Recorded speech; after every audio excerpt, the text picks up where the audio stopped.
is Asinine Radio. This is the weekly music podcast where every week we get into a different band, different artists, and we break down one of their records. We get into the music, lyrics, how it was made, and everything in between. My name is Tyler, and way out there, hundreds of miles away, is Jeff. While you're listening, go to Spotify, Apple Podcasts, give us 5 stars.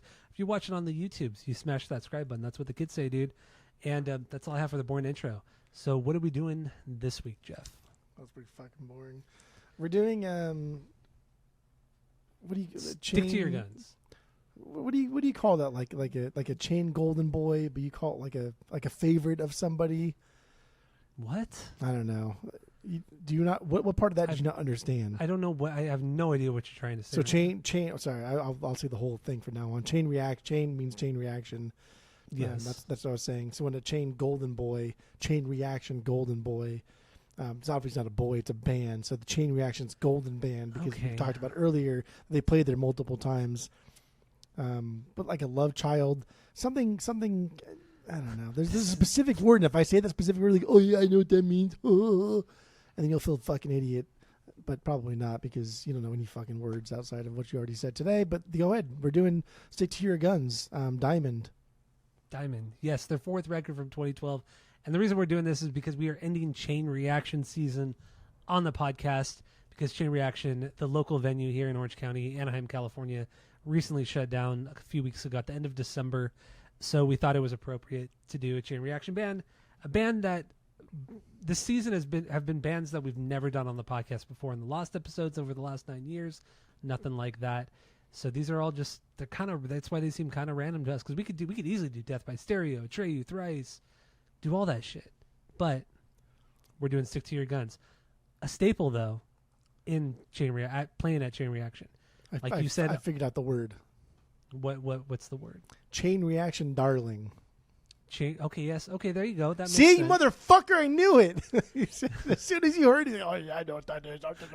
I know what you're saying Chain now. Reaction Chain Darling. That's what I... Stick to Your Guns, yeah. They're a Chain Reaction darling. They're a chain darling. Yes, because they played... by all accounts, they played more than any other band there. According to setlist.fm, yes. But even then, number 2 was Bane, number 3 was Throwdown. Okay, so like you add 3 or 4 more shows onto each one of those bands, and Stick to Your Guns is still on top. And the fact that like Stick to Your Guns pretty much closed out Chain, this is the Chain Reaction darlings. They're the Chain darlings. The Chain darlings. They're the CDs. They're the CDs. I don't make the rules. I know you don't. And I know we talked about it on last week's episode, and we talked about it on the rankings episode. You know, that final hardcore show at Chain Reaction, because they did not close out Chain Reaction. They played the last hardcore show, Stick to Your Guns, 18 Visions, and then kind of the classic lineup of Throwdown as Beyond Repair, which is technically is like the greatest Throwdown era. They played the last hardcore show there, and we've talked about the videos that came out from that. I mean, it was fucking absolutely insane, and I wish I was there. No rules. But it was a surprise show. Like, they announced it that morning or maybe the night before, and it was one of those things where you could only get tickets if you went to the venue and bought it at the box office. And yeah, it was $20. $20, and I wish I was there. I wish I was fucking there. Yeah. But anyway, what are you gonna do? Chain Reaction is closed. It is closed. And we're doing Stick to Your Guns, the metalcore band. Metalcore band. Why are you doing this? Doing what? Just stop copying me. Stop copying me. So, how do you like 10? Stop copying me. Stop copying me. Stick to Your Guns. Let's get into our origin story with the band. This is going to be a short one because, there's not much to talk about with this band. We'll see. I think we're going to talk more about Chain Reaction and our memories and our favorite shows at Chain Reaction. That's how we're going to end this episode. It's going to be like an homage, like a memorial to Chain Reaction, but because it meant so much to us. So origin story with Stick to Your Guns, and then we'll get into first our initial thoughts, and then get into banger stinkers if we got them. What do you got? Diamond, the 4th record, 2012. Go. Like origin story, we grew up in the scene. They were in the scene. I didn't really care for them. I don't really care for that scene anyway, in general. So I definitely wouldn't have cared for these guys. So we never really saw them live. They didn't play a lot of the festivals we went to. Yeah. So like, whatever.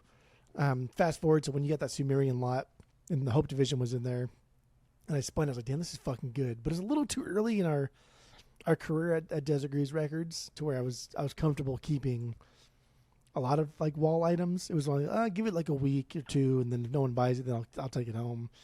Now I don't give a fuck. Like, I don't give a shit. If it's something I want, like there's no fucking way you're getting it. I'm taking it home. Yeah. But that was in one of them. That was on the wall for a while, and then I remember Stick to Your Guns came through because you gave it to us before we opened, and Stick to Your Guns came through at some point within like the first couple of weeks. I was like, yeah, well, I'll let it sit there, and they even posted something on Instagram like, oh, Stick to Your Guns is in town. Come pick up first press of the Hope Division. Not one person ever fucking asked. It's like, you know what? Fuck it, dude. Like I think at the time I liked one or two songs from that record, so I took it home to listen to it. And I was like, damn, this is really fucking good. And then I was like, cool. And then I online researching is like, oh, Diamond is like the one that fans love the most, and the aggregate score of Diamond is higher than Hope Division. It's like, oh, if it ever comes through, then I'll take that home too.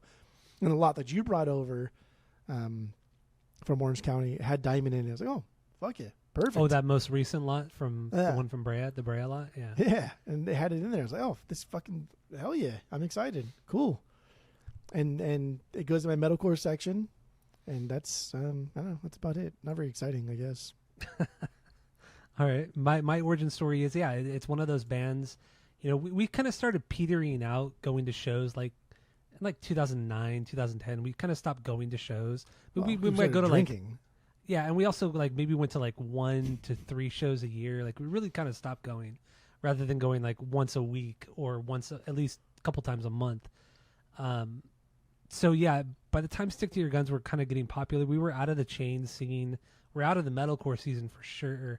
I mean, I was way more into it than you were in the early 2000s, mid 2000s.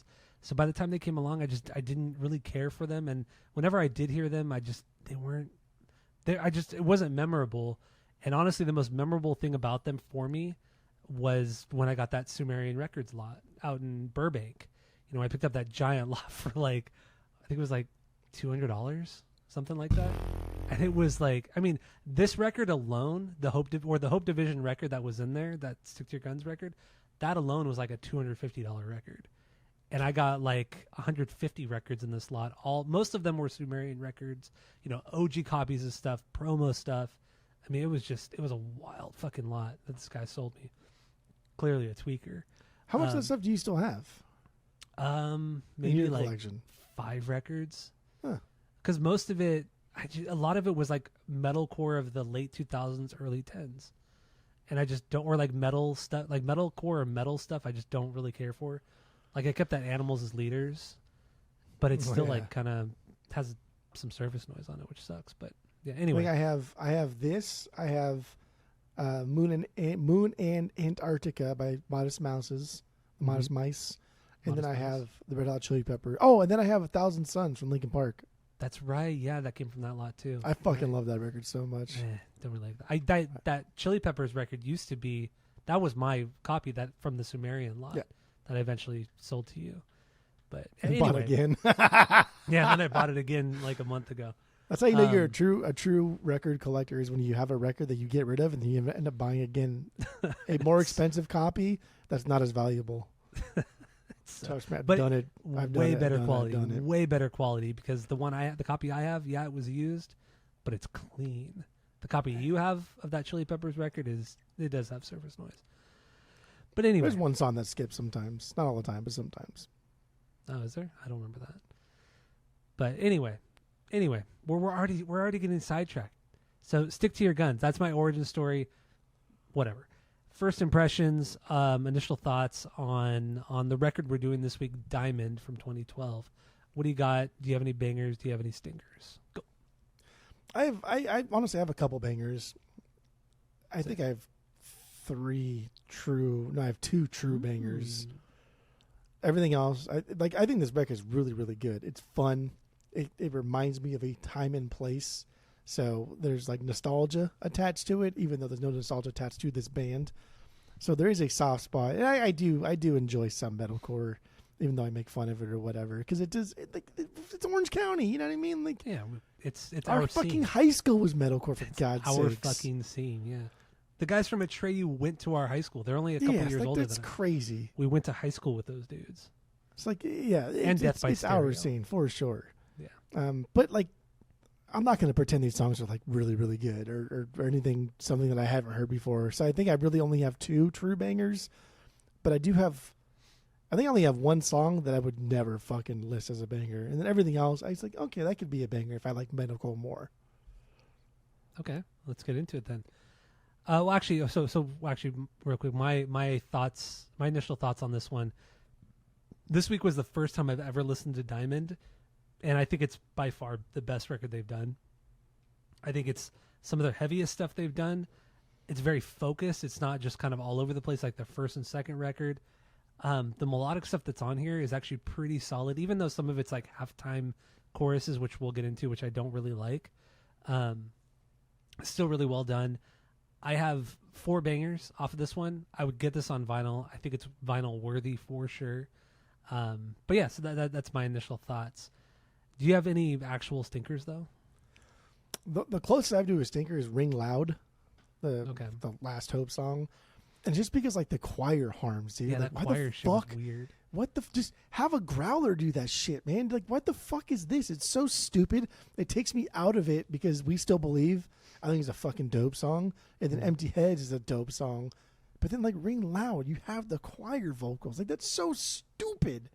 It's not bad, it's just dumb. It's misplaced and just nobody wants this, dude. Nobody fucking wants this. Nobody doesn't fit for the band, doesn't fit for the genre, doesn't fit for the scene. It's just stupid. You tried something and it just didn't work. Like Holt with his red hat, this red bowler hat when he walks in and everyone's laughing at him and they're like, what the fuck? I mean, he said, okay, I tried something and it didn't work. Oh, yeah. That's what that fucking thing was, dude. Love it's Brooklyn Nine-Nine. Not a stinker, but man, that choir part's bad. Yeah, it's not great. Not great. So we don't have to get into Ring Loud because that did not make my banger list at all. What's your favorite song on this record? Such Pain is my 1B, and then Against Them All is my 2B. That's Such Pain's my number 1 banger too. Yeah. Let's get into it. So they played this at their last Chain show. I like the build behind the spoken word thing, and it just drops into just fucking mayhem, like just true mayhem. I love the rolling and like the back and forth, like on the backbeat lead guitar, the that kind of thing. I think that's really cool. And he also throws out like 3 different vocal styles here. It's not just his normal like, I don't know, like the ahs, right? That we don't like too much, but it's also a little bit of growling, a little bit of shrieking. Kind of does it all. It's so. There's a lot of parts of this song that is so juvenile, but like it's so of the scene. But it works. It's never. I don't know. There's another word for it that I could call, but I can't think of it right now. Like the Darling, I couldn't think of it. I can't think of the word. All right, but Such Pain is also my 1B. Yeah, the build-up I think is really solid. They do like their build-ups. A lot of these songs do have build-ups, but I think this is the most well done.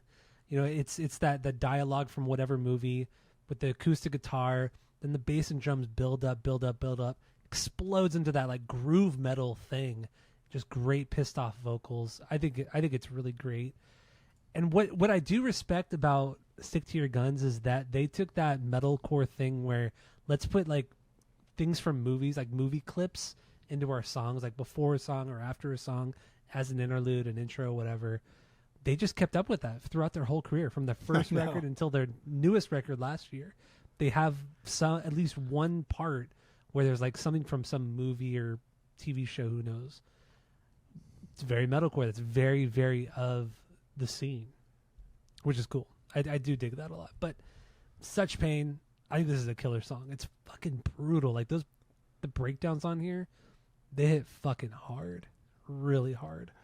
I like how some metalcore guys, and I don't even know how I can explain this properly, but they'll sing something and they'll slowly like build up in like 3 or 4 words. So they're saying like 1, 2, 3, 4. They go 1, 2, 3, 4. They'll do that thing, you know, like they'll get like overly excited and really aggressive really quick. I like that. I like that. I think that's fun. He does it here. He goes no like idea when I hear it in a song. I don't know what they say, but like you can hear the inflection, right? The up and down there. He does it here, and I think it's really, really cool. And anyway, I was going to say earlier, it's it's very derivative of metalcore music, but it doesn't feel like old. It doesn't feel like reused. You know what I mean? Yeah, I get what you mean. Like you hear like, oh yeah, that sounds like metalcore. But then he's like, what does it sound like? Well, it doesn't sound like any band, really. But obviously it does sound like a lot of bands. But it doesn't sound like any band. It sounds pretty unique for even being derivative. And that's why I like it. And so like another thing with like I think modern metalcore compared to metalcore in the early mid 2000s is that the guitar playing post 2010, the guitar playing is very stripped down, basic, almost new metal, where it's just like let's down tune our guitars, let's just play big heavy riffs. We might hit a couple like higher notes to accent whatever the other guitar player is playing, but that's pretty much it. But you listen to metalcore in the early 2000s, mid 2000s, these guys are fucking all over the fucking frets. Yeah. They're just everything. The phrasing, everything is just so all over the place, but it all just kind of matches up. The way usually it's two guitar players, and the way that they intertwine with each other is just so well done and so perfect. I feel like the guitar players in the early era of metalcore are significantly better guitar players as compared to like post 2010 metalcore. I think I for sure think they're better songwriters. I think like the better guitar playing is just, and like soloing too. Like I don't really give a fuck about it. Like okay, so you're Brad What's not Pitt. even That don't impress me soloing much. But like soloing back in early metalcore, the old school metalcore days, was more like a back and forth, more like a city or backcountry kind of like back and forth, right? Yeah. Where two distinctive personalities are dueling it out. Obviously, that's on the high end. But then like new school metalcore is just like flashy, and it's like, dude, you're not even that good, and like you're not good enough to even be fucking flashy. You know, like Sinister, okay? You're not good enough to be that flashy. So but it's calm not the even fuck that. down.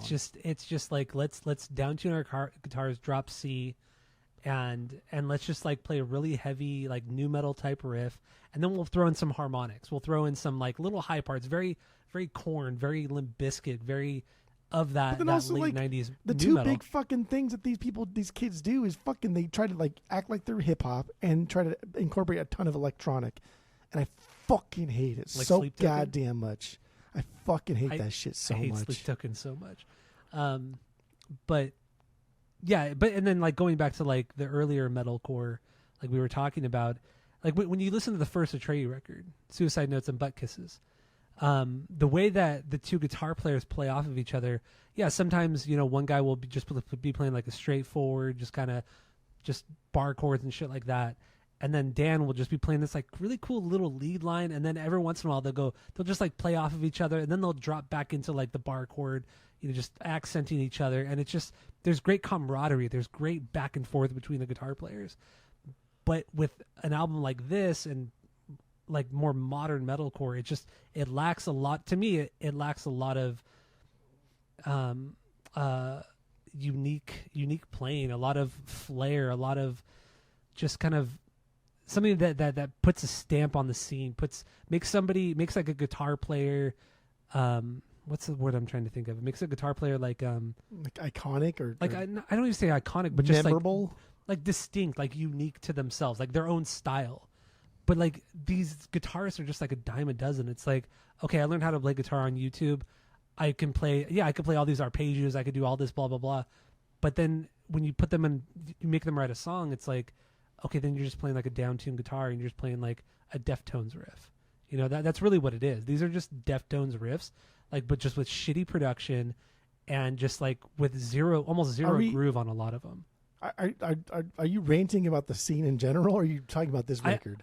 I'm ranting. I guess I'm more ranting about the scene. Okay, because I agree with you 100% about the scene, but this record's not scene that. Just yeah, I know. This record really is. This record is the last of the old guard. I think that's why Stick to Your Guns is so fucking popular.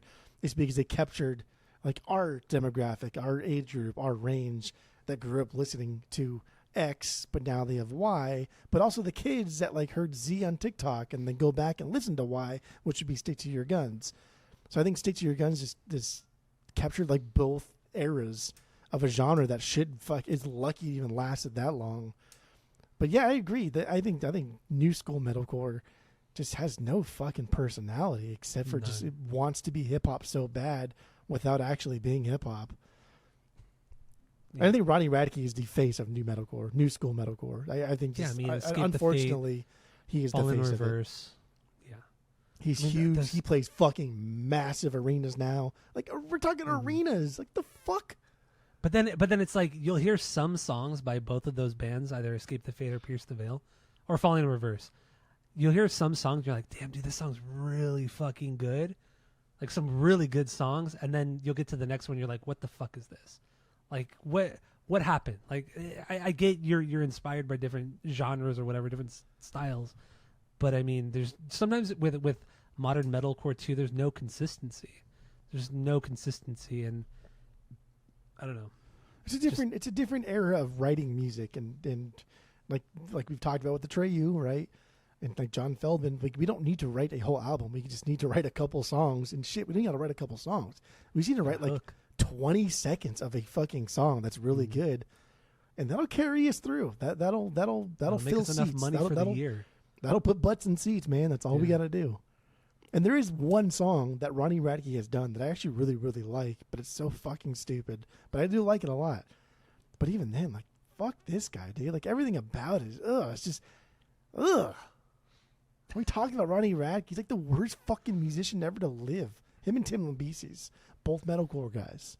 I would say Tim is way worse as a person. No, because Ronnie Radke still jokes about, like, beating his fucking girlfriend up and shit. Like, he still thinks it's funny. Like, fuck, dude. Get out of here. Anyway, God, we've deviated so much from this band, so much. We're not going to talk about this band at all. We're just going to be all chain talk here. I know. This is like at least metalcore scene chain talk. Because there's like, because once again, I mean, the metalcore scene is very one dimensional, and there are the outlier bands that dabble in like thrash and other genres, which we've talked about on the pod, like Death by Stereo. Perfect example of a metalcore band, but they have a lot of thrash, and their guitar players, incredible guitar players.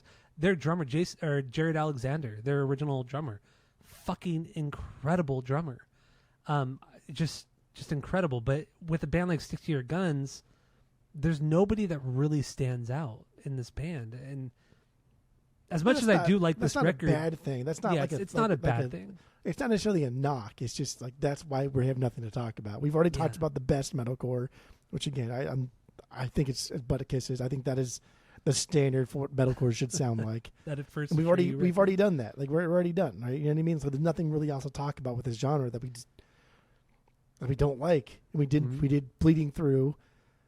I'm like, my God, just fucking shit. I think this is better than all of Bleeding Through's discography. Dude, shut the fuck up. See, I was thinking about this last night. I think Hope Division is better than all of Bleeding Through's discography. I was thinking Jeff is going to say something about Bleeding Through and say that this band is better than Bleeding Through. Dude, and so you are much 100% wrong. They're just so much better. Talk about like you went on this big rant and rave thing, like you're fucking the Brian Setzer Orchestra over here, and you're like, oh, they have no personality. There's no identifying thing about them. I thought you were talking about Bleeding Through. That's what I thought you were talking about. No, I'm talking. No, not Bleeding Through. Because God damn, talk about a band. They had 9 records. Like fuck, man. They should have had like an EP at most, and that is it. Because every fucking thing sounds the same. With Bleeding Through, I get you could say like all of their music sounds pretty similar. Their own music within their own universe. Yes, they sound very similar.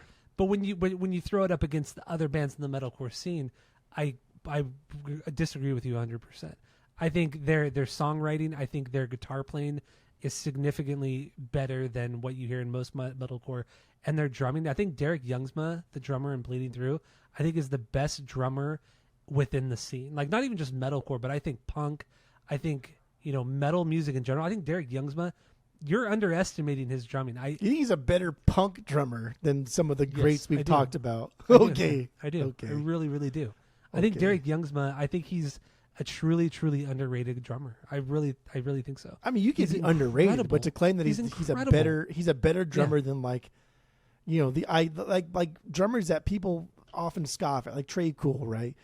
People often scoff at Trey Cool. I wouldn't say he's better. I mean, Trey Cool's different because Trey Cool does more of the pop punk. Obviously, he could play jazz really well. We've seen that especially recently.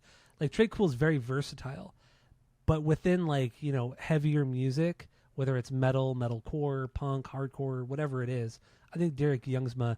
I think I mean, I know you're gonna hate me, and a lot of people are going to. I don't hate you. I think he's just fucking stupid. I think a lot of people are going to disagree with me. I think Derek Youngsma is a better drummer than the Rev was from Avenged Sevenfold. I think Derek is by far a better drummer than the Rev was. I never thought like, again, I don't care enough about Avenged Sevenfold to even have a horse in this race. But I never thought the Rev was like revolutionary. I just thought like he did one thing. He was unique. But he did it the best. Right? He was like very I just unique. Like that one thing that he did, that sound, and again I go to like Backcountry, which is like, damn, dude, that song is that's like an S tier fucking song. Like everybody in that song brings the heat. And I don't care how popular it is. But that's what I always thought, like, of the Rev. Like, the Rev did that song, and, like, dude, no one can do it better than him. But he has to only do that one thing. Yeah, he never... I mean, yeah, he died so young. So, we'll never get to see what he could have done. It was still pretty fucking But it was fucking good, incredible, dude. yeah. His drumming is I'm just not, like... I'm that not one knocking... song is pretty fucking good. I'm not knocking his talent or what he was able to write, because he was truly incredible. But within the scene, I still think Derek is the best. I think right now, if I started practicing my hardest, I don't think I could ever reach the point where I could play Backcountry. Nothing from fucking Bleeding Through. I thought, like, if I started practicing right now, I can't play that.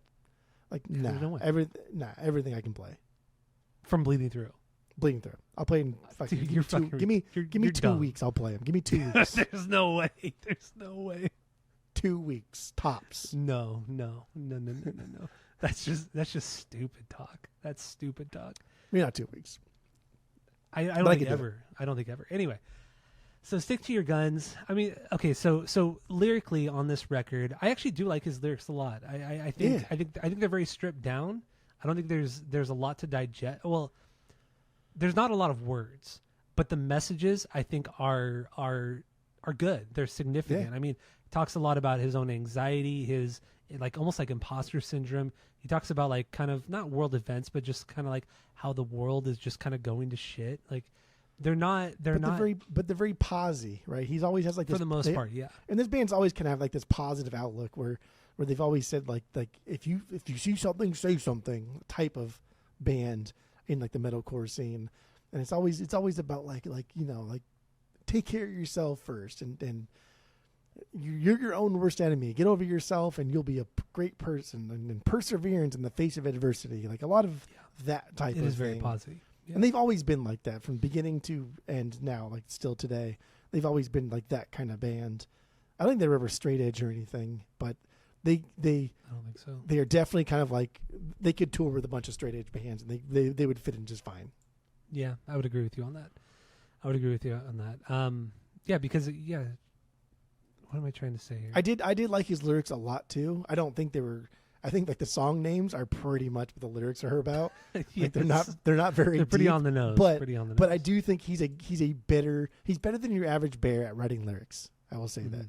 Yeah, I would even say like comparing to like what we did Motion City Soundtrack last week. I mean, I like Motion City Soundtrack more than I like Stick to Your Guns, but lyrically, I think these lyrics are leaps and bounds better than what was it Justin Pierre what he does with that band. What the fuck his name is? No, I don't think he wrote. I don't think he wrote song. I think he just wrote words. More placeholders, but also when you throw him up against like let's say Alex from Atreyu, I think Alex is, to me, he's one of my favorite lyricists, and I'm not a big lyricsman. You aren't either, but I do like Alex's lyrics a lot. But his are very, very emotional. They're very deep. They're very cutting. They're a lot of analogies and metaphors and all of that. But yeah, with Stick to Your Guns, like they're just as emotional as say something Alex would write, but they're way more on the nose. They're like, I don't want to say for the layman people, but they're just easier. It's just easier to digest. Like you don't have to take a deeper dive into it. You don't have to like look shit up. Like, well, what does that mean? What is he trying to say here? It's like it's way more on the nose, but still really good. I think there's something. We said we're not lyric men or whatever. We're not lyric men when it comes to like diving into bands that we never thought we should be listening to the lyrics. For instance, like Bob Dylan. Like obviously I've dissected his songs since high school, but with Atreyu, like I would never, like why would I ever think of that? So like that in that capacity, we're not lyric men. Yeah. But there's something to be said about just, I don't know, preaching to the choir, right? Like, that's why Obama was so successful, because he could say things that, I mean, like, that's why Trump is so successful, is because he can say things that just kind of like a normal dude's like, yeah, I get what you're saying. But like a career politician will say something like, what the fuck are you talking about? So there's something to be said about like the act of just, I don't know, like preaching to the choir. These guys, Jesse, writes lyrics that are just so basic, and it's not bad, it's not good. It's just the way he writes his songs. They're so basic and they're easy to digestible, and they're fun. They're fun to get along to. And like, who doesn't like a rally around the family type of song, right? Pocket full of shells. Who doesn't like that? Everybody likes that. Yeah, and yeah. Speaking of rage, like they have some songs where their lyrics are just like, this is stupid. Like this. No, for sure. This is just lame and dumb. And we've talked about it because we have another podcast called Rage Against the Pod, and we break down all their songs, which we haven't finished. We're like 50 or 60 episodes deep, so we're like over 3/4 of the way there. Yeah, of getting through almost done. Yeah, but anyway, so I feel like we have a pretty good understanding of Zach's lyrics, but yeah, some songs are just, man, dude, they're just stupid. They're just like dumb. You tried and it didn't work, and that's okay. But and like maybe incredible this is him songs. Trying. Yeah. But also, so there were some stick to your guns records, like the last 3 records that have like no Wikipedia entries. There's like no information on some of those later records. So I was on Reddit and reading what people were saying when the records were coming out. And a lot of people really do identify with his lyrics. They were saying like, yeah, these later records are just, his lyrics aren't strong. They're not good. They're not this. They're not that. And I didn't take a deep dive into the later lyrics, but it is cool to see that people really do identify, and they really do enjoy his lyrics earlier on, like on Diamond and Hope Division and things like that, which is really cool. And I think it's because like these are people younger than us. They're people like a decade younger than us, maybe like they're starting high school in like 2008, 2009. Yeah. And so they're getting into like this, and they think like, oh, these lyrics, they mean something to me. Whereas like, what do we listen to, right? Like Limp Bizkit and fucking Blink-182. Do those lyrics really fucking mean a goddamn thing? Like, no. Yeah. It's just a generational thing. Also, this band is a very, and it's been kind of like a it's been used against bands now, but when bands are like, all right, when you see your brother fall in the pit, you pick him fucking back up, right? Yeah. Like, it's part of the scene. That's what bands say. It's super fucking cheesy when someone posts just a clip of it on Instagram, and it's just like, you see your brother or sister fall down, and you pick, you know what I mean? Like, it's cheesy. Yeah. But that's this band, dude. That's every, like, and I watch like a lot of live stuff because everyone's like, oh, the live, or the records don't mean anything compared to live, which I will say, I 100% agree. I watch a lot of live fucking stuff too. Wild live, dude. Absolutely wild. And yeah, we should have gone to these shows at Chain back in the day. These records do not do the band justice live at all. Like they're live. When you watch them play in smaller clubs and shit and venues and stuff, yeah, man, it's. I mean, I don't think they never did a live record, but I think if they did, especially at like, you know, back in the early 2010s. Damn, dude, that could be an incredible live record. I think this last Chain show, they should have prepared for that and done like a live EP. And speaking of like the difference in the metalcore scene, going back to this again, but when I saw Atreyu last month during that when they were playing The Curse in its entirety, and I told you about this. I don't think we talked about it on the pod, but I told you this when you were out here, that Brandon, the singer, there was a fight happened behind me, like fist fight, like full on fucking fight, and then the fucking bouncer dived off the stage and like he ran, headlocked the guy and just threw him out of the venue. Like it happened so quickly. And then after they finished the song, Atreyu finished the song, Brandon was like, you know what? I don't condone fighting, but damn, dude, that shit was fucking rad. And it reminds me of like 2001, 2002 when everybody was fighting. And he was like, he wasn't like saying fighting is good, but it's like, he clearly thought fondly of like, this is what it was, you know. It was just, it sucks that people fight, but I mean it also, it's a very aggressive like subgenre of punk music. Yeah, it's but, like, dude, like especially when these guys are fucking on steroids constantly, and they're so buff on stage, and they're so antagonistic, and how moshing went from one thing to like flailing your arms and trying to kick your fellow moshers into like clearing the pit, to where one guy's just like going back and forth, like doing the, what do you call it, the windmills? Windmill kicks, and yeah. And it's just like what the, like, of course, dude, everyone's pissed off. Everyone's fucking angry. Yeah, it's true. But it just made me think, like, you don't hear that in modern music. It's like, yeah, like he was like kind of saying like, yeah, dude, the fighting's cool. Like, I miss this shit. I miss the kind of fight.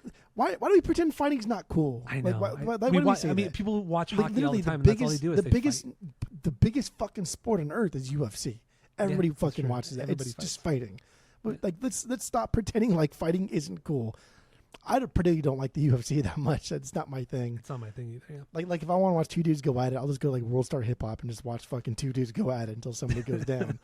But UFC's not really my thing. But it is like the most popular fucking sport on earth. Like, it's just, it's crazy. Fighting is cool. That's why we watch action movies. Yeah, it's true. Because fighting is cool. Guns are cool, man. We like aggression. We like violence. We're like attracted to this shit. Of course we are. Sex and violence, man. That's what society is all baby. about. That's what drives humans forward. It does. All right. Good. God damn, dude. Stick to your guns. We've been talking about stick to our guns. Let's get over stick to your guns. I think we're done. Actually, I do want to say a couple more things. Then we'll be done with that. 'Cause I want to get to the shows at least. We got to talk about the shows. Yes, I know. Then we can cry about chain reaction. And be like, so many tears. Even though I haven't been there in 25 years. I was there 3 times last year. Shut the fuck up. I was there 3 times last year. Chain reaction is funny though. Chain reaction is funny because like. We'll get into it. We'll get into it. Okay. Finish stick to your gun. Let's get a shit talking for a second. All right. Anyway, I just want to talk about Diamond and then Against Them All, and then like I'm good with my notes on Stick to Your Guns. Diamond. Okay. So Diamond's the first track on Diamond. Yeah. And they opened the Chain Show with this. This was the first track they played at the Chain Show. Sick. And what's cool about Stick to Your Guns, I mentioned earlier in the rankings, they got good intros. They know how to. They know how to like lead in, obviously like it was a firefight. Like that's maybe the best. That's the best of it. I will agree. That is the best of it. Who was that? Who was that? Bleeding That's the only good thing they've ever done. The name of the song, "Love Lost in a Hail of Gunfire." God what a damn, fucking title for a song. That's a good song. I didn't really like Bleeding Through, but like I've always just known that song. You know what I mean? It's always just been in the ethos of. Anyway, they know how to do openers, and this is no exception here. It's essentially just a big long intro, but I think I don't think it's a banger because I think it's just an opener. That's what it serves the purpose. But then Against Them All is my 2B from this, and that was the second song they played at their Chain Show. Really? Okay, I didn't know that. I mean, just solid breakdowns. I mean, they are really good at breakdowns on this record. And with like Against Them All too, just some really aggressive vocals. They also mix some of the like the whoa-oh-ohs, like the Feldman whoa-ohs, which this is pre-Feldman, but it works in this song and Against Them All. Some busy drumming on this song as well, so there's some cool shit on here. Didn't make my banger list. He does a lot of cool drumming. He does a lot of cool drum rolls, but he breaks them up in a way that like you don't really hear a lot from metalcore drummers. Yeah, and it's really only the earlier stuff. Like, it's surprising to hear this kind of drumming on Diamond, but like their second record especially, there's some great drumming. I mean, I know it's their OG drummer, but there is some cool shit on there. And even though like this isn't a Feldman era Stick to Your Guns, Feldman was still involved in like metalcore by this point. So these guys are hearing Feldman metalcore and they're like, okay, I like what he's doing here. I like how this sounds. This production is just cleaner. Let's try our own thing. I think that like Diamond ultimately is like their attempt at having a Feldman-like sounding record without actually having Feldman on it. Yeah.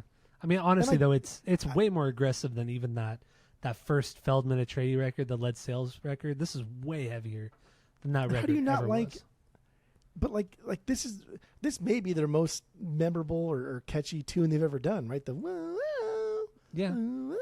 But I think I'm just so burnt out on Feldman, and because anything that sounds like that's Feldman touched, I'm so done with it. Sounds like I this. Just don't care. Yeah, I know. Some of it is annoying, but in some cases it works. It does work a little bit here. I don't know. Whatever. Stick to your guns. Some of the bangers I had: Empty Heads, The Bond, Life in a Box. Obviously, the more heavier songs, the songs with less clean vocals, I tended to steer more toward. And also, this record's only like 36 minutes long. It's like, oh, dude, clean 36. It's like 12, 13 songs, and it's pretty straight to the point. And that was one good thing about this listen through this week of all their records, is that nothing went past, I think, 38 minutes. Most of it was like 30, 32 minutes, 30 minutes, like on average, I would say. So it was very easy to get through, which was great. But yeah, I mean, I think there's some incredible heavy moments on here. So let's get into our final thoughts on this record. Let's rate this record based off of our world famous 3-point rating system, where 3 is a perfect album, 2 is a good album you're going to continue to listen to, 1 is a bad album, give it a shot, and 0 is the worst thing you've ever heard. So we'll get into that. We'll do that, and then we'll get into some chain reaction shit, because why not? So what do you got? Go. Okay, I don't want to diminish this band. I do think they're really good. I think they're putting out consistently pretty good music in an era of music where I think it's tough to do so, because scoliosis sets in and nobody gives a fuck about anything unless you have a 20-second good hook. So, but this is a 2.25. I like this record. I really do. I think it's solid. It's fun. It's heavy. It's aggressive. Like, what more do I want from this genre? Not much. Yeah. Okay. I just want to get over this so we can start talking about the chain reaction stuff. I know, right? All right. Yeah. So my final thoughts. I think this is a solid solid metalcore record. Obviously not my favorite by any stretch. I don't think they're the best to do it. I think Stick to Your Guns is a B tier band, a B tier metalcore band, maybe A- on a good day, but B tier overall, and that's not a bad thing. There's some great B tier bands. You put S at like a Treyu. You put Treyu, Early Avenged. I'd put their Death by Stereo. I'd put some As I Lay Dying. I'd put in S tier. What about A tier? You put Bleeding Through an A tier? I would put I'd put it like A+ tier. Like, okay. I mean, maybe S tier. Like, maybe S tier. Like, I mean, there's like 3 Bleeding Through records that are just so incredible. But yeah. Anyway, I would stick to Your Guns in B tier. They're solid. They're like the MXPX, Good. The Motion City soundtrack of metalcore. That's Motion what I would City think. soundtrack is better than fucking MXPX. I'm just saying, like, if we're putting them in tiers, like Motion City soundtrack is going to be B tier pop punk. Stick to Your Guns is going to be B tier pop punk, or is going to be. Nah, I think I put, as far as pop punk, then Motion City soundtrack is A tier. No, I don't. I Especially I am the movie. No, I don't give a fuck what you disagree with because you're wrong. Motion City soundtrack is writing catchier hooks, catchier riffs in a way no one else did it except for the Get Up Kids. We're also talking about 2 genres that are so niche and so, like, most of it's bad anyway. MXPX is like a typical fucking B tier band, maybe even C tier. Like, just they fit the mold. They don't do anything exciting. They just make like catchy songs, but they're not insanely catchy like Motion City soundtrack and write. Like, we know Blink and write. We know Blink and write fucking ridiculously catchy songs. Right? So Motion City soundtrack. Okay, so I take it back. Motion City soundtrack would be like A tier, B tier, MXPX, Millencolin, Lagwagon, things like that. Bands like that. Those would be B tier. At best. Yeah. Those would be B tier. All right, anyway, Stick to Your Guns. Fuck, dude, we can't stop these tangents. It's getting crazy. Yeah, no, this is a really cool record. I would get this on vinyl. I would for sure get this on vinyl. I will get this on vinyl eventually when I see it. It's solid. Really good shit. I know we should have talked about it more, but who cares? I'll give this a 2.25 out of 3 as well. It's good. There's some good shit on here. There's some real good shit. Aggressive, fucking great. Just, I don't know, just good shit. So anyway. This band, we're already done with it. Now we can transition. All right, so we're good with Stick to Your Guns. I mean, this episode really is more it was in memoriam of Chain Reaction. This is more of a Chain Reaction episode. Yeah. So yeah, we're gonna get into at this point we're gonna get into like just the venue itself and what it meant to us and our our top 5 favorite shows and at that venue or bands that we've seen there, all that kind of shit. So let's just kind of get into this. This is going to be very kind of loosey goosey. I don't really care, but like why this happened, right? Because we thought about doing we're like let's do your favorite chain show band. Let's do my favorite chain show band, and then let's do like the most important band or the most popular band that Chain's ever hosted. And so we were going to do Maroon 5. And we're like, oh, let's do fucking Maroon 5. And then we got through like 2 records. Like, dude, this fucking is not. Yeah. We are not the target demographic for this shit because we are not young girls. So that sucks. And that was awful. But then we kind of like enjoyed the Maroon 5 lore. Like, how the fuck did these guys go from because it used to be a band called Kara's Flowers. Yeah. And then they moved to Maroon 5. Got a big fucking record deal. They got fucking Rashida Jones to be on one of their songs. They Not got that like, she was big famous name, at the time, but who her but dad like, they was. got big name, but her dad was exactly. Quincy her dad's Jones, fucking like, famous. Yeah. They got big name producers. They got big name engineers. They got all these guys that are working on, and it was like we thought like, oh, this would be fun to like figure out how the fuck like who did these guys have to fucking sleep with, right? What Epstein people did they have to sleep with in order to get all of this special treatment for their first record, which absolutely fucking sucks. But if you like R&B music and you're like a little white girl, Maroon 5 is 100% for you, and I understand why they're popular. Yeah. Now, so when they were Kara's Flowers, I like that record a lot. So that one record they put out in '97, I think it was. That's like very Weezer, very Blue, very. There we go. Yeah, very, just fucking. I'm just saying like people. I'm just saying people who've never. No, I'm just saying for people who've never heard it. You know, if you like that kind of power that pop, Weezer's, it's fucking Rick Ocasek power pop. It's what good. I'm saying is, if you like Weezer's Blue, you're probably gonna like this first record. If you like the Cars, then you'll like Weezer's Blue. Yes, if you like the Cars, exactly. Okay, then stop saying Weezer's Blue. Just say like, oh, it's why 90s does it make you so Cars. mad? Why I don't know why you're so mad. Because you say it in a way that's like very dismissive. Like, oh, this is just Weezer's Blue. That's it. It's like, bitch, most of the fucking Adema is just corn. I've never said that. It's like your own Weezer insecurities. You did say that. You say, "Oh, this is just Weezer Blue." You literally. Do you pull it up? Do you pull it up? I did say that, but I didn't mean it. No, in you did say it. You didn't say it, but now he did say it. But I didn't say it in a condescending way. Like you're. I hear your types. I hear your types. You hear my types. Not your type, but the types, like the. But okay, so with Kara's Flowers, with the original Maroon 5, that was set up like to be successful. So they had what's his name who did Green Day's first record, or Dookie. He did Dookie. What the fuck is his name? Cavallo. Rob Cavallo. They had Rob Cavallo produce it. They had Jerry Finn fucking mix it. They had Bob Ludwig master it, which is fucking that trifecta right there. Like, you cannot go wrong with that trifecta. Reprise Records was put that record out, and it completely fucking bombed. It flopped like crazy. So the band played some shows, locally here in Orange County, LA and shit. They went to college. They came back, changed their name to Maroon, then Maroon 5. And then Songs About Jane came out, and then fucking like 5 years later they come back. Like you said, that fucking blew up. And then obviously did. And then but if you look at like Chain Reaction shows, because obviously this is Chain Reaction season, if you look at Chain shows, Maroon 5 early on was labeled as Maroon 5, and then in parentheses it said formerly Kara's Flowers, because everybody locally knew them as Kara's Flowers, which is fucking crazy to think about too. Crazy, because that was like 2001, 2002, right? So this is like even this like either what's it called, Jane's Addiction, Songs About Jane. Either it just dropped or it was coming out pretty soon. So it still wasn't that popular. But the difference between Kara's Flowers and Maroon 5 is just so different.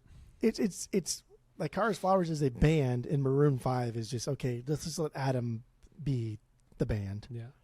And Adam Levine writes all the songs. Like, they're his songs. He's a great singer. He's a great songwriter. Yeah. It's just, I don't like that type of music. Exactly. At all. Exactly. And so that's why we didn't do Maroon 5, because both of us could not get through this shit. I got through the Kara's Flowers record, and then I got through the first 3 Maroon 5 records. And then I text you. I texted you that day and I'm like, hey, how far did you get? Because I'm really not into this at all. If you aren't, then we don't have to do it. We're out. That was it. Yeah, that was it. It's just not our thing at all. But honestly, Maroon 5 is the biggest band to have ever played Chain Reaction. Yes, it was before Songs About Jane, just before that record came out, but technically they are the biggest band to have ever played the venue. And like stream wise, by far. Yes. Right? It's not even fucking close. So like I wrote down a bunch of shows that I was like, oh, this is a big band that played Chain. So I wrote down a bunch of shows here. Maroon 5 is like the biggest. Are we getting into shows now? Like important shows? Yeah, then we'll let's talk about some like important shows, and then we'll get into our favorite shows. Yeah. I think important shows for Chain, The Offspring. They played in 2008, which was for the Rise, Fall, Grace tour, whatever the fuck that album was. With the Rise and Fall, Hammerhead, Fall, bang banging hammers in my head. Like that's not the best Offspring record, like by any stretch of the imagination, but that's Offspring like when they're already selling out arenas. Yes. And they played Chain for this one little tiny show, and that's big. That's big for a venue of this size. Like that's pretty fucking. You know what I mean? That's huge for a venue of this size. But what's crazy is my mom's. I guess my stepdad's sister. Her name's Jackie. If you met my stepdad, very calm, very like chill. Very nice. Jackie's more like my mom, just like more like your mom in the day, just wild, just extrovert, fucking wild extrovert. Yeah, she used to hang out with and when she says hang out, it means she used to sleep with and smoke pot and do dope with the drummer from Lit, and then she used to hang out all the time with one of the people from Save Ferris at their house because she bought a house across the street from them, and so they hung out all the time. And this is kind of about the same time like my mom and my stepdad. But then the other thing is she used to hang out the Doll Hut, and the Doll Hut was a place that the Offspring used to play at a bunch of times. And so she's seen the Offspring. She's seen the Offspring at the Doll Hut, which the Doll Hut is fucking tiny. Like it's a bar. It's like a dive bar. Like it's a biker bar. At best, it holds like 100 people. Bar. It's fucking nothing. It's just and the Offspring used to fucking play there back in the 80s, and she's been there, so she's wild. But anyway, the Offspring playing at Chain Reaction is just it's fucking rad. That's cool. Wild. And then the other ones I had, Paramore. Paramore played at Chain Reaction a lot. Which is, Hayley Williams is fucking huge right now. She's getting bigger like every year. Like what is going on? Her new solo record that just came out a couple months ago, massive. Like huge. So many people are talking about it. I don't think it's that great. I really don't. I don't think any of her solo records are that great. I think her first solo record is the best thing she's ever done. No, like hands down, her first solo record is the best thing she's ever done. But this new record is just. I think it's because we're in this realm now where like just female musicians that are just owning their sexuality and owning their on-stage presence, right? We see it with like Wet Leg, and Wet Leg's newest record dropped, and they're getting like Grammy nods now. And like I liked Wet Leg fucking a while ago, but they were like Mr. that. Guy, okay. Mr. Hipster, cool guy over here. But that's where we're at now. Like any band, any like woman that goes on stage and like owns all of it and plays that good music, then that's going to succeed because that's what the gram is for, right? That's what the gram. That's what the talk is for. But Hayley Williams' solo shit is just fucking dumb, dude. It's so dumb. It's not bad. It's fucking dumb. It's pointless and stupid. I don't give a shit. Her stuff with Paramore is exponentially. It fucking rises faster. Except for her first solo record. But God damn. Like, we're not even fucking close. Talk about, like, perfect pop punk. Riot is there. Riot to say that, to say her first record is the best. Like, are you fucking stupid? Did you fall down today? Paramore's After Laughter record is better than Riot. Dude, you're I don't make the shitty. Bro, I'm happy that you're taking a break. Like as much as you can from social media, because it has rotted your fucking brain, dude. It has rotted your brain from the inside out, like a horrible pumpkin. I only speak the truth. I only speak the truth. You speak stupid is what's happening right now. And the other show that I thought was really important was at the drive-in. Yes, right. Like they used to play there all the time. Like that's crazy. The fucking time at the drive-in playing Chain Reaction to fucking not only 30 at the people. drive-in, not only at the drive-in, but the Mars Volta played their very first show at Chain Reaction, the Mars Volta. And even to this, I mean, because the last time I went to Chain Reaction was their first show.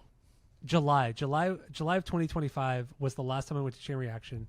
So 5 months ago. And there's that Mars Volta, because Chain Reaction is known for the T-shirts on the wall. So if you're kind of in the main area of the stage and where everybody watches the band, then the wall is just covered in T-shirts, like from bands from like the early 2000s up until like I'd say maybe late 2000s. So you get like, just so many bands that you love from the scene are up there. But there is the Mars Volta T-shirt is still. I know exactly where it was at. And I always look at it every time I go there. That shirt and the Bullets and Octane shirt, I always look at because I know exactly where they're at. And yeah, we'll get into Bullets and Octane soon. So like I don't know, the different ball game, right? Mars Volta versus like At the Drive-In, and I think like the mystique, the lore for At the Drive-In's bigger than the Mars Volta, because Mars Volta played fucking the Marquee out here, and the Marquee's a shit fucking. It's basically Chain Reaction just in Arizona. Yeah. But having like At the Drive-In play your venue, and looking back, like, damn, At the Drive-In used to play this place? Like, holy shit. You know what I mean? Like, that means more than, I'm not diminishing like Mars Volta because whatever, but like that just, like that means something. Yeah. It just means something. That At the Drive-In were just so short-lived, or their popularity was so short-lived, but it was so massive when it happened. Like, that year that not even a year that they were on top of the world within the scene, it came and went so quickly, and anything you hear about At the Drive-In before that, like Davey Havoc was on that podcast this past year talking about how AFI was opening up for At the Drive-In in like 1996, 1995, and they would just play shows together, and they loved each other's bands, they loved each other's music, and they would just like watch each other, and like it was just such a camaraderie. It was just, they just loved each other and they loved their music and they thought it was just so significant. But in 1996, nobody cared about AFI. Nobody cared about At the Drive-In. It's wild shit. I mean, the difference between the two, right? Is like AFI, like, yeah, we play hardcore punk music. Okay, we've heard that before. But like At the Drive-In were just so, I don't want to say ahead of their time, but just like in a different they were like this time path. Like even like in 96, At the Drive-In was like this crazy, like punky version of Fugazi. Like they were this like outrageous Fugazi because they had the slower tempo stuff, but it was fearless. Fugazi wasn't fearless. Fugazi were never fearless. They weren't. But like when it comes to like the style of music, Fugazi has that kind of like slower paced, kind of let's like talk and also sing and scream and do this and that. That's kind of what At the Drive-In was doing, but like way crazier than what Fugazi was doing in the 90s. You ever watched that show Loki? That Loki on Disney Plus or whatever the fuck it is? No, I never watched it. You know Loki is Thor's brother. Yeah. I know. You should watch the show. It's actually pretty fucking dope. Good show. But anyway, there's a timeline. Like the main time that we all live on is like this linear thing, and like the deviants in the show are like people that go against the timeline. But you see like the timeline almost like roots, and they go up or they go down, but the timeline stays the same, right? But like we got to erase these ones because they could branch off in other ones. I always feel like At the Drive-In was like a band that went like this. We're like, oh, everyone's doing like this thing, and like it's really good. Like Fugazi's fucking amazing, right? The amazing shit. But then like At the Drive-In kind of goes up here, and it's like I don't know if that's good or not, but I can't fucking stop listening. And then we look back and like, holy shit, that was fucking good. Even like Refused were another one of those bands. Like Refused for sure, another band that's like going off the timeline. What are they doing? Like, but then going back, I don't know if this is good or not. Right now, like in the time, like as you're listening to it, like, I don't know if this is good or not. But in hindsight, like, damn, I wish we had more stuff like that. Yeah. Because even like people will say like, hey, what band sounds like Refused? And like, well, here's bands that sound like this part of Refused or this part of Refused, and here's if you like this, whatever. Anyway, those are the shows that I came up with, the most important shows for Chain. Do you have anything else on the most important when it comes shows? to like important shows? It was hard because Chain Reaction's been around. They were around for almost 30 years, and a lot of stuff wasn't even on like Setlist, setlist.fm, because there were shows I've certainly went to at Chain Reaction that were not there. Many shows I went to that were not there, not posted there. But I mean, yeah, those are some big ones. There's one of my favorite shows I went to, which I'll get into, was a reunion show, or two big shows for bands that hadn't played there for several years. So they were important to the I think the scene in general. So I guess we can kind of get into that. We can get to like our favorite shows at Chain Reaction. So I have a top 6. I don't care. Good. Do you just have read a it on top a five, but you did it. But that's cool. You read it on a top five. I only wanted to give Death by Stereo my number 6 because I've seen them.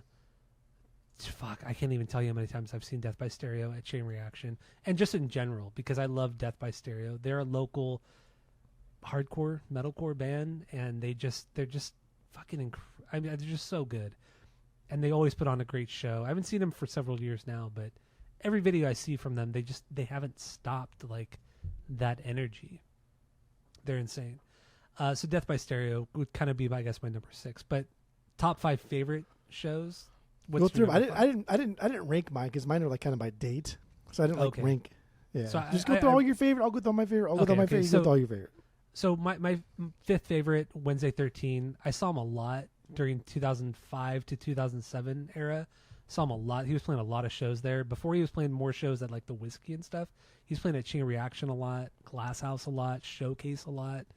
And those are just really, really fun shows. Not always sold out, but just really fun shows. And anybody who listens to this podcast knows I love Wednesday 13. So I don't know. Yeah, I really like his shows at Chain Reaction. So what do you got for number 4 for me? I guess we're not going back and forth. Well, because I didn't rank them by thing. I ranked them by date. Okay, so and you can jump in. Like if I mentioned something, we could talk about it further. So I'm already tired of what you're fucking mentioning. I'm already over the Wednesday 13 thing. Bullets and Octane. Between 2004 and 2007, Bullets and Octane. I've seen this band more times than I've seen any band in my life. I have seen Bullets and Octane probably almost 50 times over the years. I mean, they were a staple at Chain Reaction where they were playing almost every week, or they were playing a warehouse show, or they were playing at Glass House, or they were playing at Showcase, or they were playing at fucking anywhere, fucking House of Blues. Anyway, I mean, they were all. I mean, as they kind of like released their second record, they blew up and were playing house. They were like playing bigger shows like House of Blues and shit. But yeah, Bullets and Octane. I mean, is that your favorite? Is that your favorite Bullet show, or just like your favorite show from Chain? I would say it's just, I guess the Bullet shows between those 3-4 years were just so much fun because I've seen them with you, seeing them with friend of the pod Annie was the one who got me into Bullets and Octane. She saw them opening up for somebody else, and she's like, "You have to listen to this band. They're so fucking good." She played me this is before the Revelry came out, that first record. They had 3 songs on their website, and she's like, "Listen to these songs. I know you'll like them." What are the 3 songs? It was Pirates, it was Sweet Dreams, and Save Me Sorrow. It was those 3 songs. Dude, his like, wail and Save Me Sorrow is so fucking And she's like, good. "Listen to these. I know you'll like them." And I actually missed Annie and I saw them so many times, and it was just so much fun. And we met the guys in the band so many times. Just they were so fun. They were so great back then. Just incredible. Yeah, no, I agree with everything you said. They would not make a top 5 for me on Chain because like the top spot for Bullets is always going to be the Viper Room with Renee, taking her there for her first show. Yeah, and just like that was just like, dude, that's craziness. But like, how many times we like waited in the parking lot of Chain Reaction meeting those guys when they're disgustingly fucking sweaty, yeah. And they act like they're rock stars, but not like douche rock stars, yeah, right? Exactly. Like they're enjoying playing fucking rock star music, but also really, really chill. And we talked to them about things that have nothing to do with music. Yeah, just hanging out.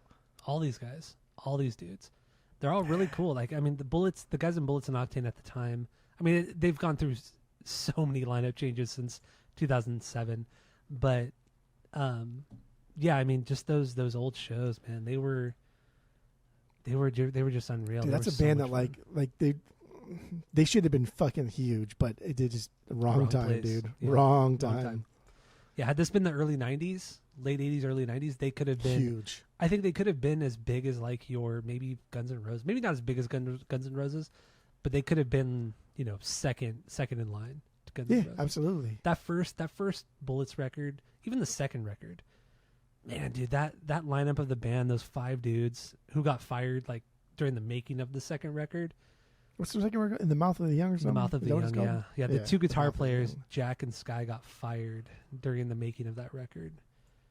Yeah, dude, everything about that second record too, like the cover art with the girl with the baby and and under her panties. It's just right like, there. damn, There you that's go. I got rock the sticker. and fucking roll, dude. You see that? If you're watching the video, this is a sticker. Just rock and roll, man. I keep this on my desk. This is a sticker from the record release show at the House of Blues. See that? This is like all the details of the new record that was coming out. Yeah. So that's the cover of the. It's like, dude, that's just as good as any fucking rock and roll record that came out in the 90s. And that's a fake baby. That's not a real baby that she's holding, by the way. I remember I did ask the band, I was like, is that really a baby? And they're like, he's like, no, it was all prosthetic. It was not real. Because they weren't allowed to have a real baby there because everybody was drinking and doing drugs. So it's fake. Yeah. So anyway. Good. Yeah, I love Bullets and Octane, and I do have this sticker on my desk at all times because I love this. Sure, that's where stickers go. Of course. This is the only sticker I have of this, so it's like I don't want to stick it anywhere. It's that stupid thing where it's like you get a sticker and you don't want to stick it anywhere, so you just hold on to it for no reason. So I still have. Yeah, that is true. Grown men with sticker boxes. We have a lot of stickers. Yes, both of us do. All right. So, yeah, Bullets and Octane, we love this band, and they were just truly a staple at Chain Reaction in the mid-2000s. It was almost like a rite of passage, too, to bring someone to a Bullet show. Yeah. Because you knew they would get, like, the full mosh aesthetic, but it wouldn't be, like, crazy, like going to a punk show or a metalcore show. But it would be enough, and it would be fun. And you knew, like, they would have a good time because these songs are just rock and roll songs. They're catchy. They're easy to sing along to.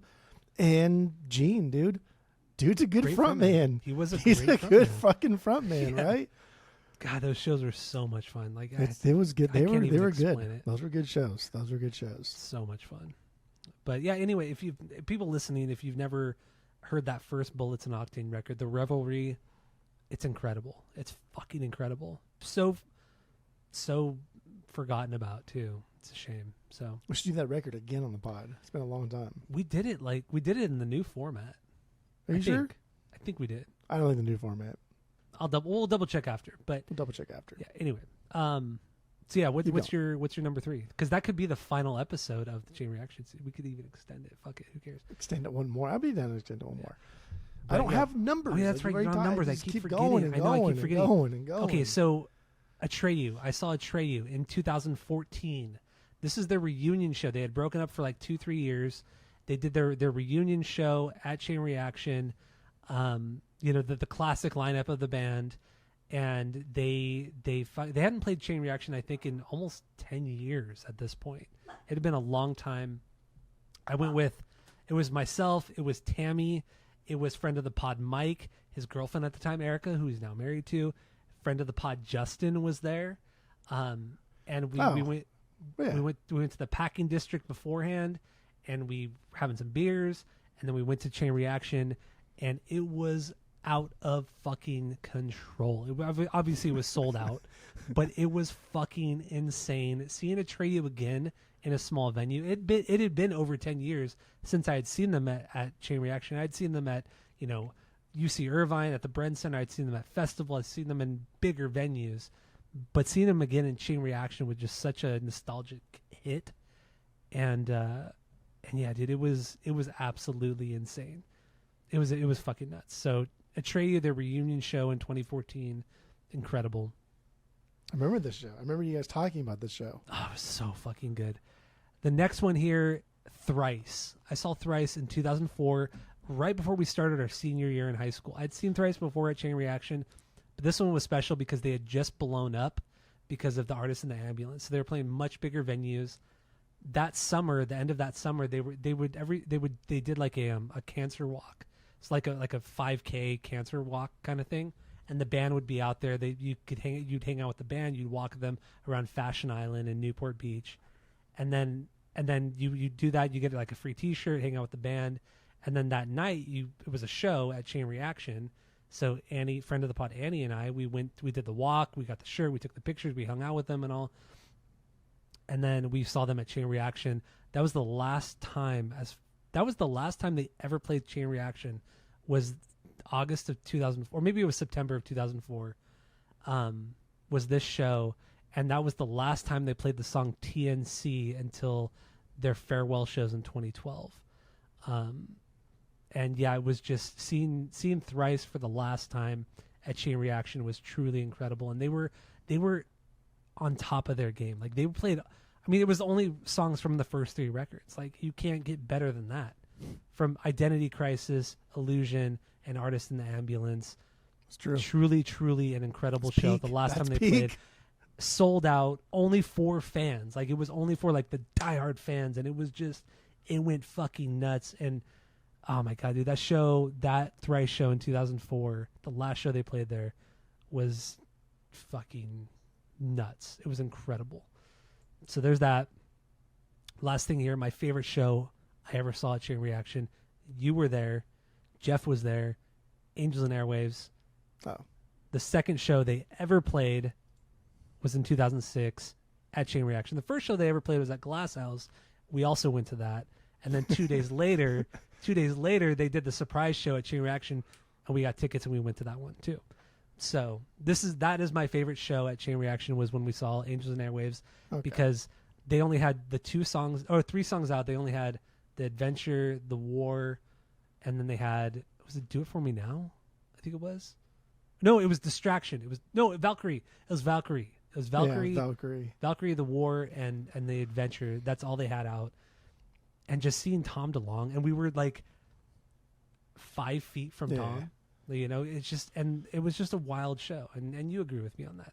Absolutely. Those 2 shows were that insane. made my top 5 also. But yeah, that's... So he's like getting into my bleeding, because I can transition that way into my top 5. But yeah, Angels, the first show, fuck yeah, that's my top 5. Even though like I think that the Glass House show was a better show, there's something about like seeing a band in like your fucking venue. You know what I mean? Like so close to your house. We didn't have to drive that far. Like this is our stomping ground. This is our turf. These are streets that we know, that we grew up on, that we've, like, everything about it is us. And these guys, then this dude comes into our town, and we get so fucking close. I remember just to this day, do it, dude. Just fucking middle finger as fucking high as you can, as far as you can. Just any band that we see live, I don't give a fuck. They're getting the finger at some point. Yeah. And like there are times too, I'm thinking like, am I too old for this? Like, I don't know, maybe. Like the Turnstile show too. Like I was like, I don't know, because I had Kaylee with me. I was like, should I do it? Fuck it, I'll do it. And she said, what are you doing? I said, put your finger up. Fuck them. Who cares? She did a little bit and got a little shy. I was like, that's fine. Read a punk show. Don't worry about it. But yeah, dude, that Chain show was wild. That Chain show was wild because it was like, that's the closest we've ever seen at a small venue like that to like a rock star, right? Yeah, like, it's true. He's like a rock. He's like He an really Axl is. Rose essentially, and that's the closest we've ever been at a venue like that. Musically, obviously, like going to the NAMM convention and shit, seeing rock stars, but it's a different format. That's in their natural environment. Mm-hmm. So for sure, the Angels and Airwaves show is on my top 5. That's not in the concert archives or the set list archives. So when we talked about, that's what I was talking about earlier. How there's not, everything's not online as far as the shows that are played at Chain. That's not on there. It's not. And also, when we're looking at the size of venues, like we talk about Glass House a lot because that is my favorite venue. It's probably one of your top venues that you. I think Glass House is probably my favorite venue. Yeah. Yes, Glass House in Pomona. So the max capacity at Glass House, if the balcony above is open, it's 800, which seems way more than I was thinking. But that's what the balcony. It's not a lot of people though. It's still not a lot, but it's way more than I was thinking. But that's only with the balcony. So I remember when we saw Angels at Glass House, the balcony wasn't open. So maybe let's say 600. Let's just say 600. Chain Reaction max capacity was 250. So when you look at it was fucking packed. And it was, it was sold out. Man. You cannot fit another person in that venue. So yeah, seeing Angels and Airwaves at Chain Reaction, and then also what made that show so cool too was that after they finished, you and I went out in the parking lot. We hung out for a while. We're like, oh, maybe some of the guys are going to come out. Maybe Tom will come out. Of course, Tom didn't. But just one, Ryan Sin, who also played in Distillers. Yeah. He came out and he hung out with us for like 15, 20 minutes, just shooting the shit. He was smoking cigarettes, took pictures with us. He was the nicest dude. Nicest dude. We were just so excited. That was cool. That was good. That was a good 19 years old. We were 19 years old. Starstruck. Stupid. Yeah. So then again, I wrote mine like based off of like year. So still 2005. Yellow Card, the band. Yeah. Remember the band Acceptance? Yes, I remember them. Yeah. And then another. I didn't really give a fuck about Acceptance, but this other band, Reeve Oliver. Do you remember Reeve Oliver? I do. Yes. Holy dude. So fuck, like, I haven't thought about them in years. So like John and I thought you went to this show also, but I might maybe have. you didn't go. But Yellow Card, Acceptance, and Reeve Oliver, because John really liked Reeve Oliver, and obviously we both loved Yellow Card. Yeah. And this was before Lights and Sounds came out, so it was after Ocean Avenue, and they played fucking Chain Reaction. And I know we gotta go. I've seen Yellow Card at Chain, but I don't know when I saw them. It had to. This is the only time they've ever played Chain. Was it? This is the only, yeah, dude. Because like Ocean Avenue like blew up, and then like it, you know what I mean, like exploded. Well, I know. Friend of the pod, Annie. She used to go and see Yellow Card at Chain all the time. Because I remember she used to talk about because her dad used to drop her off, and her dad would. But I think that was during the One for the Kids era.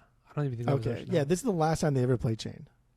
Okay. As far as like when I was going through the concert archives, but yeah, like John was, and I do. There's two bands I hear I want to listen to again. One is Reeve Oliver, because I do remember liking them a lot. They were cool. But yeah, this is a band because I liked Yellow Card at that point, starting from One for the Kids, and then obviously everybody likes Ocean Avenue, and so this was a cool one to think like, damn, bro, like these guys are getting really big. How are they still playing a venue like this? Why are they still playing this? Not House of Blues, which is down the street, right? And then after that, we saw them at the Soma, and then it just got bigger and bigger and bigger. And I don't know. It was a cool show. It was very intimate, and I liked it a lot. And this is pre Ryan up his own ass and being very political. Like, shut the fuck up. The singer of Yellow Card, yeah. Yeah, Ryan Key. Yeah. Singing in key. His curls. That's his curls. 2004, so a year earlier. Format Limbeck.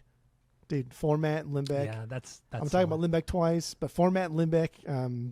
I saw this tour. I saw them almost 2 nights in a row. One was at the Glass House, and either the Glass House was first and this was first, or this was first and the Glass House was second. I don't remember, but both the shows were the first time like ever crowd surfed, and it was at the Glass House, jumping off the stage, and then here jumping off the stage. It was cool, and obviously Limbeck, I have a history with them. But then, like, the format, dude. The format was so fucking good. Yeah, like, just goddamn good. That first record is so good. Like, Interventions and Lullabies is a fucking top record. It truly is. Before I knew Tammy, she used to go and see the format at Chain Reaction. So you might have seen Tammy at these format shows before I even knew her. I have never missed a format show at the Glass House or Chain Reaction. Yeah, and that's because the guys from camp always went and they drove me. So I always had a ride. I never once missed a format show. I promise you, we met each other. We at least like bumped elbows at some point. Yeah, which is crazy, venue, right? Yeah. That's crazy. But yeah, Format Limbeck, dude, fuck off. And then we talked about this one, Motion City soundtrack. Yeah, so like the second show they ever played in California, or the first show in OC, the first was in Ventura. But that was in 2002. But 2004, it was Motion City soundtrack, Limbeck, Maxine, and then Hello Goodbye. Hello Goodbye had some sound issues, which their set was cut short, which was nice. And then Maxine is a band that I want to go back to and revisit because I remember liking them a lot. But then Limbeck and Motion City soundtrack, and this 2004 Motion City soundtrack, so like well after I and the movie came out. So they're already tighter, they're already better. But then also the 2002 era of Motion City soundtrack. Just fuck, man, I love that. I love that record. I in the movie. I think it's A-tier pop punk. Melodies are top notch. We did a whole episode on it, and I could pine over it for another episode if we needed to. And then the next show that I thought was really cool was when I saw Saves the Day, Hey Mercedes, and Thursday. Not a big fan of like Thursday. I know you don't whatever. Like Thursday. That's such a wild lineup. What the fuck? But like Saves the Day at that. This is 2001, and I fucking loved. Oh, was that early on? Yeah, this is super early. So this is still when they were kind of like. Punky. This is pre like Thursday kind of blowing up too. This is like early Thursday. Yes. Damn. And it's still I just don't like what's Jeff Rickles. Jeff Rickley's singing. Not my thing. Jeff with a G too, fucker. And then Hey Mercedes, dude, like I fucking love Hey Mercedes. You do, and yeah. That's a band that like if anybody listens to them and they don't like this type of kind of like Dashboard Confessional ish pop punk, you will fucking hate this band. But I fucking love this band so goddamn much. So that's up there on like a top one for me. But then also a couple other ones. We went to go see your friend Ricky, who played bass. Oh yes, Vermin. Yeah. It was his grindcore. His grindcore band, Vermin. Yeah, we went. And there was his bass amp blew out. They did. Yeah, there were like 6 bands that played. Dude, and they were all shit. And it was like a Wednesday. It was like a Wednesday night. I remember that. Yes. It was a Wednesday night, and his band Vermin played. And Nathan or Nate, remember that works at Clubhouse? What? That's right. The owner. He was the guitar player in Vermin. That's how I knew Nate, because I knew Rick. Because Ricky, I was friends with Ricky for years, and then I met because Nate's a year older than us, and I met Nate through Ricky, and we went to Ozfest that one year. But Nate owns the bar down the street from where I live, Clubhouse fucking Bar. Heck, dude, just living the dream. Yeah. But that show, do you remember Ricky's bass amp blew out? I do. And he spent like the first like 30, 45 seconds trying to figure it out. And he's like, you know what? Fuck it. And just jumped in the crowd and just started like moshing. Yeah. I was like, oh, this is cool. Fucking grindcore. Dude, Vermin was. And the second honorable mention is when I saw Bane, and I thought you were with me, but it could be somebody else. But I ran into 2 people. I ran into Brian So, and I ran into Dan Lewis. And I thought, like, yes, that I think I was there. Yeah, because I mean, I've seen Bane at Chain Reaction a bunch of times. But I remember running into Brian So at the Vermin show. 3 times ran into Brian So. Vermin show. We were at the Vermin show, and then we ran into him at Bane. But I don't remember what I mean, maybe I wasn't there for the 3rd time. But all of a sudden, like, a friend of the pod, Brian, he just shows up. I mean, Brian's an interesting dude. But he's a big guy. He's hard to miss. He's a big fucking Burmese or Myanmar dude. He's huge. Yeah. And he's just, he's a good guitar player. And when we were jamming over at the Riff House too, you could tell like he was really enjoying himself. I know. Too, I'm probably gonna honestly, text Brian probably in like the next week or so. Hey, just go to Riff House, just jam. Yeah, so I'll bring my guitar. I'll bring my guitar, and I'll just sit on drums. You play guitar, and I'll just fucking jam with you. I know he really wants to do it again, and he was really, really good. Yeah, Brian's a good guitar player. He liked playing that metalcore shit that you fucking pretend to like too. So, but yeah, those are my faves. Those are my Chain Reaction moments. Those are good. That was fun. Chain Reaction moments. You also saw Panic at the Disco at Chain Reaction too. Oh yeah, we talked about that too. But Panic at the Disco, their first. When I got a sampler from I guess friend of the pod, Mike with a Y, who was almost on the pod one time to talk about Fall Out Boy, but didn't show up. But yeah, I saw Panic in an early iteration of Panic when they were just doing their samplers, and they played like 7 songs, and I was like, holy fucking shit, dude, I like this a lot. This is like just enough fucking scene kid, fucking gay for me that I really, really like it. and I'm for it. And I'm still for it. Fuck yeah. Yeah. I dig it. So many, I mean, once again, Chain Reaction was just such an important part of our growing up. Chain Reaction, Showcase Theater in Corona. At least for me. I know you only went to Showcase like a couple times. I went once. Once, okay. Who did you see at Showcase again? Avenged Sevenfold. Was it? Okay, Avenged. Fuck, that's wild too. Because Showcase Theater, if people don't know, it's another kind of local venue, but that was like maybe 500 capacity. And that was Corona, though. Yeah, there were no rules in fucking Corona. No, at Showcase Theater, no fucking rules. People were flying off the balconies. Like, you don't see that shit ever. Yeah, Showcase was wild. That's why they closed in 2006. But yeah, I mean, Chain Reaction was part of our growing up, part of our musical experience, journey, all that kind of shit. Like, well, it fueled like it fueled everything. It fueled not just like us playing like musical instruments, but like the pod. I don't think the pod would even be a thing had it not been for Chain Reaction. Had it not been paying $5 to go see a local showcase of bands that we've never heard of before, and we hated every single one of them, but we're like, damn, that guitarist actually had some fucking cool licks, or like that drummer had some fucking cool parts, right? It's just Or just it's like or like we'd see one band and they'd pass out like a burn CD, not even like a real CD. It was a burn CD that they had of their band, and they're like, and it's like we just saw them play. Like Peach Cake was like one example. Peach Cake, this really weird alternative electronic band, just two dudes, and they were really cool. They played at Chain Reaction, and after the show, they had just only had burn CDs. They put it in like they had a piece of paper, and they folded the piece of paper around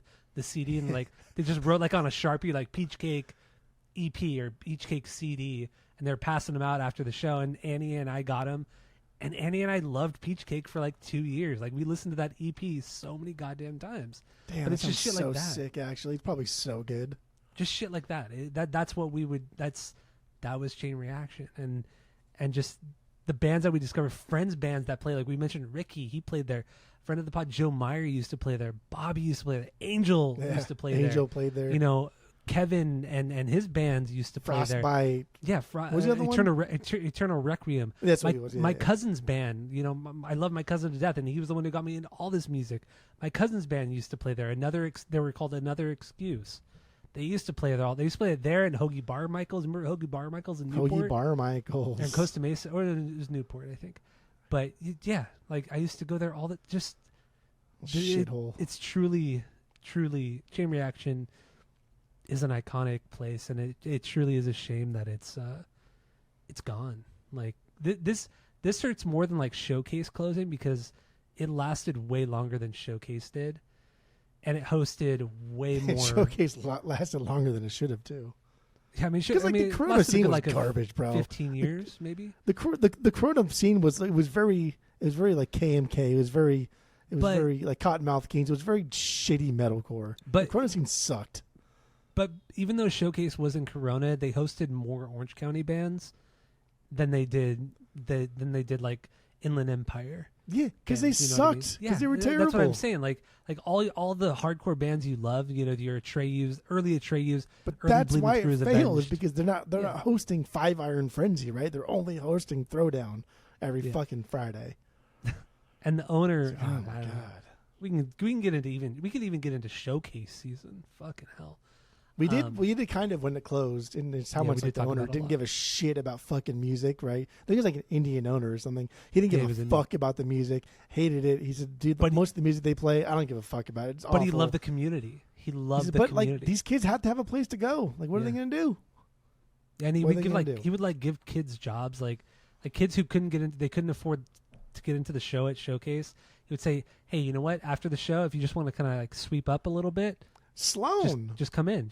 Yeah, because he also owned the Masterdome. He owned the Masterdome in San Bernardino. Place. Yeah, and so like Sloan, after the show was over, he'd have Sloan just pick up garbage. But then Sloan would get at all these fucking venues for free. All these shows for free. Yeah, all these raves in the 2000s. And he just died. The guy who owned Showcase and the was it Masterdome, right? Yeah. Yeah, he just died. What, 2 years ago? Just died recently, and that's why we talked about it so extensively. And he hated EDM music. He hated fucking techno, and he hated fucking rock music. He only liked classical venues. music. He only liked classical music. That's all he listened to. And he owned 2 venues that the prices were always under like $30. Yeah. Oh yeah. Yeah. Fucking hell. Chain Reaction. I love this scene. I don't give a fuck. It's like it's like with House of Blues moving from the downtown Disney to this new spot here too, like that's also kind of like I don't like that. That's kind of gross. And it's twice the size of the old House of Blues. Yeah, but like the House of Blues at downtown Disney was like a thing, right? And then the first time, like I think it was the first time Social D played, and there was like a stabbing outside, and everyone's like, "Oh fuck, this is too crazy for downtown Disney." Like, what the fuck were you thinking, though, bro? I know. Like, are you stupid? Like, just hire more security. You have your Disney. You can do whatever the fuck you want to do. But then moving into the Garden Walk is kind of like, it's kind of a bitch move. Yeah, it's kind of a bitch move. I have my own opinions on that. I think the Garden Walk's garbage. I think that area is terrible. It is terrible. It's so corporate and gross, and but so is downtown Disney. But at least back then, Disney like took pride in their aesthetic. Yeah, exactly. Like now, Disney doesn't give a fuck. Yeah, but anyway, Chain Reaction. It's the end of something great. It really is. I mean, regardless of where you are in the U.S. or even Europe, like parts of Europe too. I wouldn't even say, I don't want to say the world because that's a little too much, but I would say this is the I world. would say definitely everybody can identify with this. I would say definitely like bands that you love here in the States, bands that you love in Europe, especially Western Europe, bands that you truly love started out at Chain Reaction or have gone through there at one point or another. Or a venue like Chain Reaction. Yeah. But So I'm just being more specific with Chain Reaction because I think people don't understand the significance of this venue, how important this venue was. People understand the significance of the Orange County / Southern California scene, and Chain Reaction is much a part of that bigger scene. But also, like, everybody understands the significance of a small venue like this. Yeah. But a small venue like this in, let's say, fucking Nicaragua, right? Like, who the fuck is playing there? Versus, like, this, where we have, like, Yellow Card play right after Ocean Avenue drops. Like, that's silly boy talk. And speaking of small venues, even, like, I talked about, or in our group chat with me, you, and friend of the pod, Skip, Bottom of the Hill, the venue Bottom of the Hill in San Francisco. Yeah. That shut down. That's shutting down at the end of this year. And Bottom of the Hill in Frisco, that was like one of the last few independent venues, small venues, yes. and so many bands, iconic. So many bands that we know and love. Everybody have known and loved have played there. Even like a band like Oasis, as giant as Oasis is, had played at Bottom of the Hill in Frisco. You know, Mars Volta, like so many fucking bands, White Stripes, Strokes. Huge bands that are bigger than I played at Chain Reaction. And we're talking about a venue that's probably the same. No, it's probably smaller than Chain Reaction. I think it's smaller than Chain. It's tiny. It's small. I mean, less than 250 capacity, I believe. I've never been there. I haven't been there either. But I've pictures and then interviews, stuff like that. Haven't been there, but it's still significant and within the scene, and it. But then, like, so then going full circle too, because I do want to bring this up, and it's just it begs the question, right? And this, who cares? Who fucking cares, right? Yeah, who cares? When Chain Reaction was dying, right during the pandemic, and like, oh please, everybody, we need money so bad, and they sold all those T-shirts, and they raised a bunch of money, and they had a bunch of charity shows, and you know, I think even Thrice like threw him a bone and played a fucking show to raise money for him. But I'm pretty sure they played. There's like a festival that was off-site. Oh yeah, but it wasn't a Chain. Yeah, it wasn't a Chain. Yeah, it was like an off-site thing, but that thing was to raise money for Chain Reaction. Yes, and they closed anyway. And it's kind of like, dude, fuck you, man. Like, at what point? Once again, at what point does old stuff just have to die? No, I agree. Old stuff does have to die. How long should Chain Reaction exist? I agree. Old stuff should die. But also, we know how Orange County. I mean, you haven't lived here in 7-8 years, but the massive change in Orange County and how private equity has come into this county and cities. We've seen it in Yorba Linda here. We've seen it in Anaheim. We've seen it. Dude, I live in like the fastest developing biggest city in the U.S. And you see, you also see it in where you live in Arizona as well. And it's disgusting. And I fucking hate it. And that's what's happening here. That's what's but happening. Nobody stops it, dude. No one shows up to these town hall fucking meetings. Yes, you can. Nobody shows up to these town hall meetings. Nobody changes these fucking laws. Nobody changes these lobbying laws. Nobody shows up to this shit until it's too late. And then we have a podcast about how much we bitching and moaning and crying about Chain Reaction closing. Yeah, you're right too. You're right about that. Nobody gives a shit until it's way too late. Even then, like, well, what are you gonna do? Right? Just lay back and let them fuck you. Yeah. Dude, lay back and let them fuck you. All right. So I mean, we've been going a while on this one. This is a lot, dude. An hour 40 minutes. This is wild.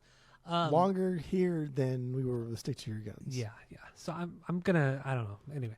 That's it. So thank you all for listening. Go to Spotify, Apple Podcasts. That's it. Give us 5 stars. Subscribe to us on YouTube, all that good shit. I don't know. I have nothing more to say. I have an idea of what we're doing next week. I don't think we're going to continue Chain Reaction season, but we'll see. We have a couple things percolating. We'll talk about it and we'll get into it next week. So hope you enjoy. Get that pinky up. We got the pinky up right here. Here we go.